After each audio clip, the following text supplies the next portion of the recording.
మీరు నన్ను ఒక ప్రశ్న అడిగారు, మీరు ఏమిటండి అని. నేను గాయకుడిని అన్నాను అనుకోండి, మీరు గాయకుడని నమ్మడం ఎలా అండి అని అడుగుతారు మీరు తిరిగి.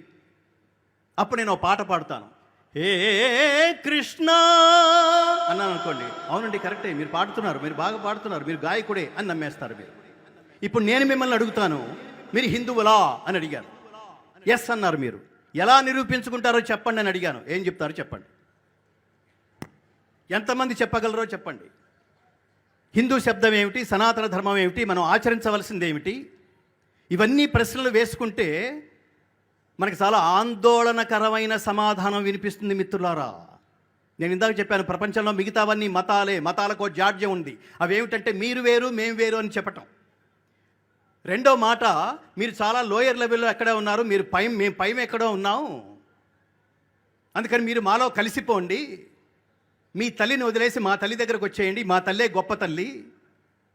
దీని పేరు కన్వర్షన్ అని. అంటే పాపం అమాయకులు, వీళ్ళని గొర్రెలు అంటూ ఉంటాం, అమాయకులు పాపం ఊళ్ళల్లో, ఊళ్ళకి గోదావరి జిల్లాలో దాదాపుగా 40% పైగా ప్రతిరోజు 5% అలా పెరుగుతోంది కన్వర్షన్ సంఖ్య.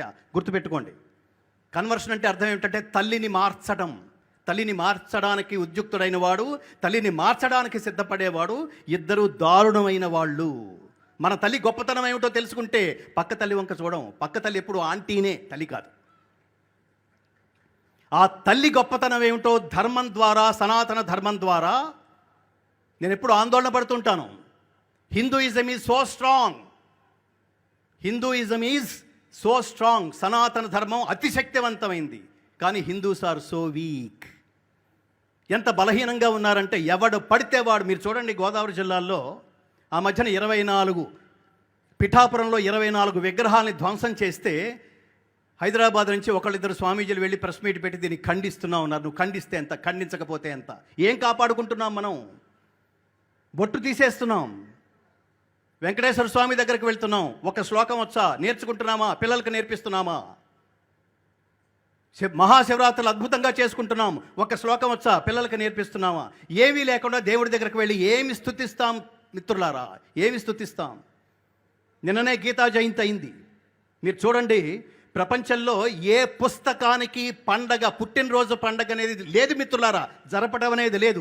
ఒక్క భారతదేశంలో మాత్రమే, ఒక్క భగవద్గీత మాత్రమే శ్రీకృష్ణుడు అర్జునుడికి బోధించిన మార్గశిర శుద్ధ ఏకాదశి నాడు శ్రీకృష్ణుడు అర్జునుడికి బోధించిన భగవద్గీత పుస్తకం పుట్టినరోజు నిన్న ఘనంగా జరుపుకున్నాం. నారాయణ రెడ్డి గారిని అడిగితే చెప్తాడు, నీ దేశం గురించి సాగతీయకుండా 4 ముక్కల్లో చెప్పమంటే ఆయన గొప్ప మాట అన్నాడు. నా దేశం భగవద్గీత, నా దేశం అగ్ని పునీత సీత, నా దేశం కరుణాంతరంగా, నా దేశం సంస్కార గంగా. ఇది మన దేశం.